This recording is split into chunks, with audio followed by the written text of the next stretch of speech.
जिसको लेकर स्थानीय ग्रामीणों ने प्रशासन व जनप्रतिनिधियों के खिलाफ जमकर नारेबाजी की।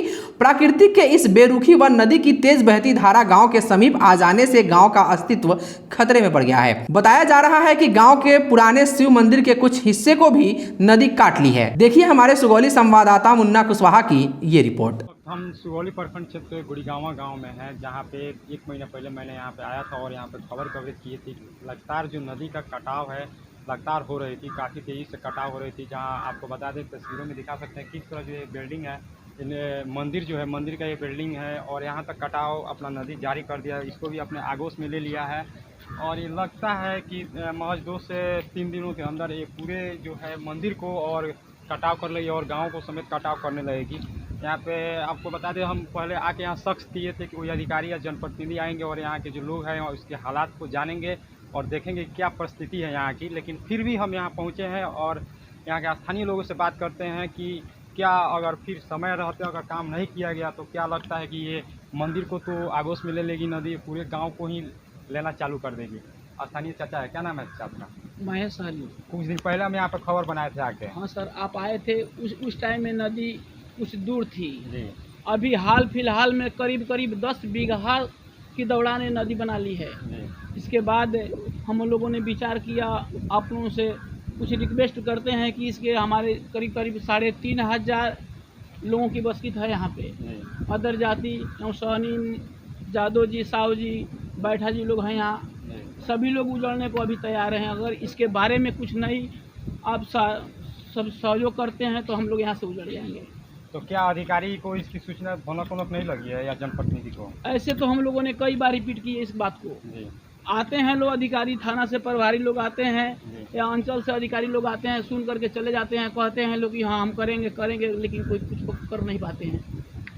तो यहाँ पे ये परिस्थिति है। यहाँ पे पंडित जी हैं, इस जो मंदिर है, मंदिर के पंडित जी से हम बात करने की कोशिश करते हैं। जैसे कि अगर ये मंदिर अगर नदी आगोश में लेगी तो पंडित जी फिर क्या करेंगे, क्या इनकी तैयारी रहेगी? बोलिए पंडित जी। तो हम लोग क्या करेंगे जी, जो होगा भगवान करेंगे, तो ज़्यादा कुछ नहीं करेंगे। नदी पूरा मंदिर को निकल जाएगी, ले चले जाएगी, लेकिन चले जाएगा तो इस बाद में गाँव पूरा गांव को काट लेगा।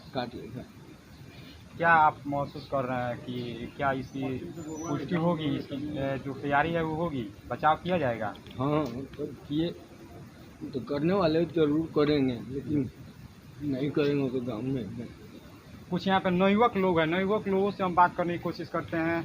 यहाँ पे कोई, आप बाबू क्या नाम है आपका? आप यहाँ स्थानीय हैं, घर यहीं पे है? क्या लगता है ये, क्या कहेंगे इस परिस्थिति को देख के? कुछ आप पढ़ाई लिखाई करते हैं? हाँ सर। क्या कहेंगे इस परिस्थिति को देख के? हम कहेंगे कि या तो मंदिर जाने लायक हो गया है जी। अब इसको बचाने के लिए कुछ न कुछ किया जाएगा जी। तो आप इस पर कुछ कीजिए और इसको रोकिए। तो यहाँ की परिस्थिति देख रहे हैं, हर एक चेहरे पे मासूमी छाई है, क्योंकि नदी जो इससे पहले भवानीपुर तो जा रहा है, लगातार जो है कि वहाँ नदी अपने आगोश में ले रही है, पूरा भवानीपुर गांव को निकल जाएगी। लेकिन यहाँ भी लोगों की मासूमी छाई है चेहरे पे कि पूरा गांव जो है, पूरे गांव को नदी निकल जाएगी तो हम लोग कहाँ रहेंगे, विवश हो जाएंगे। मैं मुन्ना कुमार, आप देख रहे हैं। सारण के मसरख प्रखंड के धर्मासाती गंडामन गांव में विषाक्त एमडीएम खाने से हुई 23 स्कूली बच्चों की मौत की याद में दिवंगत मासूमों के परिजनों, नेताओं तथा क्षेत्र के सामाजिक कार्यकर्ताओं के द्वारा स्मारक स्थल के समीप पूजा पाठ एवं हवन अनुष्ठान कर लोगों ने मासूमों को श्रद्धांजलि अर्पित की। इस दौरान स्मारक स्थल के समीप पहुंचते ही इस घटना के शिकार मासूमों के परिजनों के सामने एक बार फिर से उस खौफनाक मंजर की यादें ताजा हो गई। परिजनों की आंखों से आंसू छलक पड़े। इस श्रद्धांजलि सभा में प्रखंड मुख्यालय से पहुंचे वीडियो मनोज कुमार तथा प्रखंड शिक्षा पदाधिकारी वीना कुमारी के अलावे जिले से किसी भी वरीय पदाधिकारियों का इस बार शामिल नहीं हो पाना लोगों के बीच खास चर्चा का विषय बना रहा।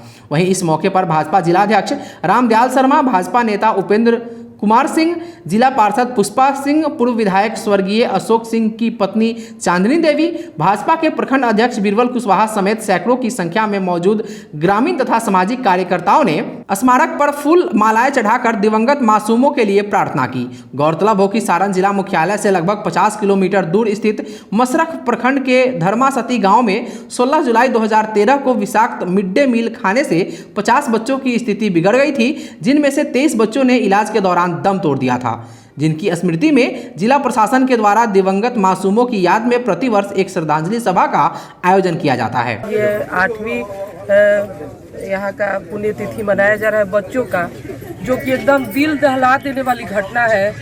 जब भी आते हैं इस स्मारक पे, हम यहाँ के जिला पार्षद हैं, तो मेरे रोंगटे खड़े हो जाते हैं बच्चों को देख के, इनके माँ बाप को देख के।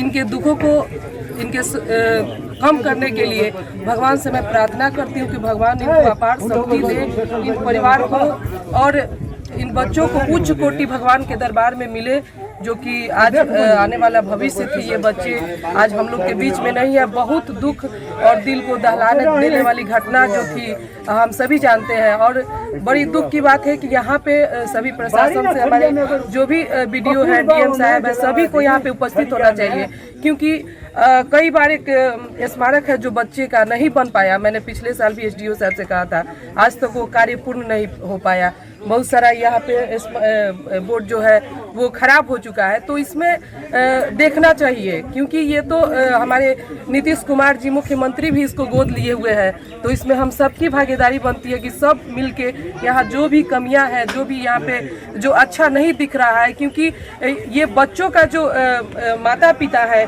बड़े दुख से इस चीज़ को यहाँ पे आके इस श्रद्धांजलि देते हैं, तो बहुत दुख होता है। तो कोविड-19 का दौर चल रहा है, भविष्य में अगर ये एमडीएम मिड डे मील चालू किया भी जाता है तो इसके लिए प्रधानाध्यापक, सहायक शिक्षक, रसोइया सभी को सावधानी बरतनी होगी।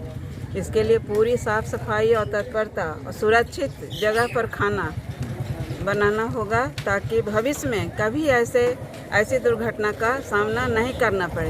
ये नन्हे मुन्ने प्यारे बच्चे, जो 23 बच्चों ने जान गंवाई है, उसका कभी इसको कोई भूल नहीं सकता है।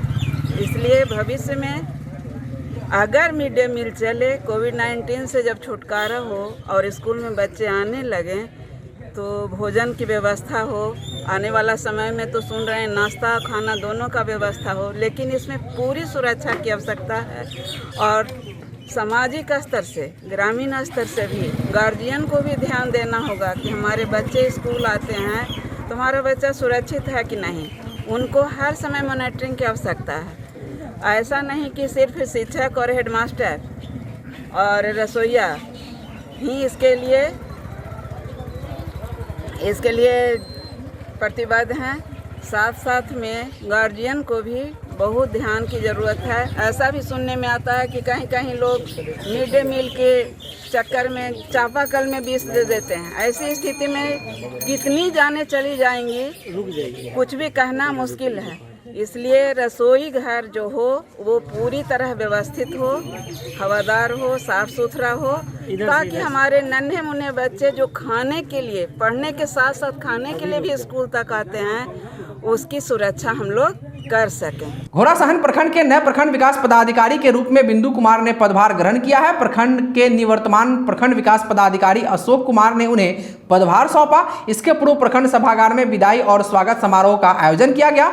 मौके पर निवर्तमान प्रखंड विकास पदाधिकारी अशोक कुमार को विदाई दी गई और नए वीडियो बिंदु कुमार का स्वागत किया गया। इस अवसर पर निवर्तमान प्रखंड विकास पदाधिकारी अशोक कुमार ने कहा कि उनका कार्यकाल सभी के सहयोग से अच्छा रहा। 3 वर्षों का कार्यकाल कैसे गुजर गया उनको पता ही नहीं चला। मौके पर नवनियुक्त प्रखंड विकास पदाधिकारी बिंदु कुमार ने कहा कि सभी के सहयोग से योजनाओं का लाभ अंतिम व्यक्ति तक पहुंचाना उनकी प्राथमिकता होगी। उन्होंने कहा कि वे सभी के विश्वास पर खरा उतरने का प्रयास करेंगे। साथ ही कहा कि सरकारी गाइडलाइंस का अनुपालन करते हुए जनता की सेवा के लिए मैं सदैव तत्पर रहूंगा। मौके पर प्रखंड प्रमुख नागेंद्र सिंह यादव, पूर्व मुखिया सह पैक्स अध्यक्ष कुश कुमार, मुखिया संजीव कुमार सहित सभी प्रखंड कर्मी व अंचल कर्मी मौजूद रहे। नरकटियागंज में एसएसबी 44वीं बटालियन के जवानों ने 12,850 रुपए के जाली नोट के साथ एक तस्कर को गिरफ्तार किया है। एसएसबी 44वीं बटालियन के उप कमांडेंट शैलेश कुमार सिंह ने बताया कि मंगुड़ाहा बीओपी पर तैनात एसएसबी के जवानों ने शुक्रवार की रात्रि करीब 10 बजे गुप्त सूचना के आधार पर जाली नोटों के साथ एक तस्कर को गिरफ्तार किया है। गिरफ्तार तस्कर को पिपरिया से भीतिहरवा जाने वाली मुख्य सड़क से 12,850 रुपए जाली नोट के साथ गिरफ्तार किया गया है, जिसकी पहचान लौरिया थाना क्षेत्र के ओझा बड़वा गांव निवासी विपिन कुमार सिंह के रूप में की गई है। बताया जा रहा है कि जाली नोट के साथ विपिन कुमार सिंह अपने दो सहयोगियों अमित कुमार व पवन कुमार के साथ 2 केनाल नहर से पिपरिया चौक भीतिहरवा बाजार के तरफ बाइक से जा रहा था। इसी बीच एसएसबी के जवानों ने पीछा कर जाली नोट व बाइक सहित उसे धर दबोचा, जबकि 2 अन्य लोग भागने में सफल रहे। अन्नदाता इन दिनों परेशान है। रुक रुक कर हो रही बारिश और जल प्रलय के कारण धान के बिचड़े बर्बाद हो गए हैं। किसान अब सरकार से सहायता की आस लगाए बैठे हुए हैं। अन्नदाता धान की खेती को लेकर चिंतित हैं। पिछले दिनों हो रही मूसलाधार बारिश के चलते किसानों के धान के बिचड़े पूरी तरह पानी में सड़ गए। अब चिंता इस बात की है कि धान की रोपनी कैसे होगी। कहीं कहीं बिरले ही धान का बिचड़ा मिल रहा है, जो जान हथेली पर रखकर किसान उसकी रोपाई कर रहे हैं। किसानों का कहना है कि धान के बिचड़े काफी महंगे दामों पर बहुत ही मुश्किल से उपलब्ध हो रहे हैं। रोपाई के बाद किसानों के चेहरे पर सुकून देखा जा रहा है कि उन्होंने धान की रोपनी कर ली है। बस भगवान ही मालिक है कि धान की फसल होगी या नहीं। बताते चले कि अगर यूं ही प्राकृतिक का प्रकोप जारी रहा तो इंसानों को कौन कहे, मवेशियों को भी चारा की घोर किल्लत हो जाएगी। रोपत सो 2 बार तो रोप चुकने सो 2 हो गए, तीसरा बार रोपत सो आदमी के भोजन तो कहीं से कहीं मिल जाई, बाकी मालन के तरले हना तो हुई। अन्नदाता इन दिनों परेशान है। रुक रुक कर हो रही बारिश और जल प्रलय के कारण धान के बिचड़े बर्बाद हो गए हैं। किसान अब सरकार से सहायता की आस लगाए बैठे हुए हैं। अन्नदाता धान की खेती को लेकर चिंतित हैं। पिछले दिनों हो रही मूसलाधार बारिश के चलते किसानों के धान के बिचड़े पूरी तरह पानी में सड़ गए। अब चिंता इस बात की है कि धान की रोपनी कैसे होगी। कहीं कहीं बिरले ही धान का बिचड़ा मिल रहा है, जो जान हथेली पर रखकर किसान उसकी रोपाई कर रहे हैं। किसानों का कहना है कि धान के बिचड़े काफी महंगे दामों पर बहुत ही मुश्किल से उपलब्ध हो रहे हैं। रोपाई के बाद किसानों के चेहरे पर सुकून देखा जा रहा है कि उन्होंने धान की रोपनी कर ली है। बस भगवान ही मालिक है कि धान की फसल होगी या नहीं। बताते चले कि अगर यूं ही प्राकृतिक का प्रकोप जारी रहा तो इंसानों को कौन कहे, मवेशियों को भी चारा की घोर किल्लत हो जाएगी। रोपत सो 2 बार तो रोप चुकने सो 2 हो गए, तीसरा बार रोपत सो आदमी के भोजन तो कहीं से कहीं मिल जाई, बाकी मालन के तरले हना तो हुई। बिहार में पूर्ण रूप से शराबबंदी है। बिहार में शराब बेचना, खरीदना, पीना या पिलाना अपराध है। ऐसा करते पकड़े जाने पर मद्य निषेध अधिनियम के तहत जेल भेजने का भी प्रावधान है। बावजूद इसके आए दिन शराब की बिक्री होना, शराब पीने वालों की गिरफ्तारी के साथ साथ शराब की बरामदगी होना कहीं ना कहीं शराबबंदी कानून को विफल साबित कर रही है।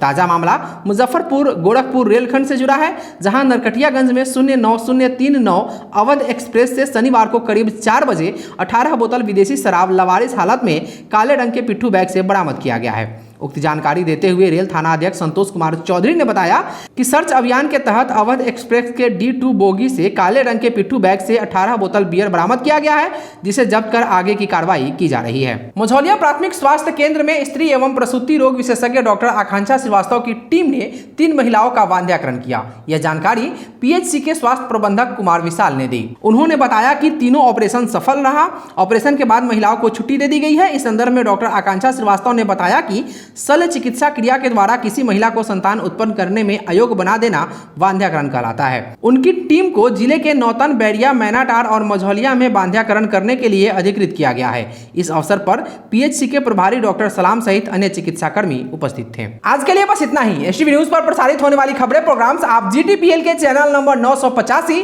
और डेन के चैनल नंबर 155 के साथ साथ आप अपनी सुविधा अनुसार मोबाइल फोन पर भी देख सकते हैं। अगर आप हमें YouTube के माध्यम से देखना चाहते हैं तो STV न्यूज के ऑफिशियल YouTube चैनल को सब्सक्राइब करें और बेल आइकॉन दबाकर ताजा वीडियोस की नोटिफिकेशन प्राप्त करें। फेसबुक पर हमारे साथ जुड़ने के लिए STV न्यूज के फेसबुक पेज को लाइक करें और ट्विटर पर STV न्यूज को फॉलो करें। तमाम लेटेस्ट अपडेट के लिए देखते रहिए उत्तर बिहार का सबसे तेजी से उभरता न्यूज चैनल STV न्यूज, सच की आवाज। नमस्कार।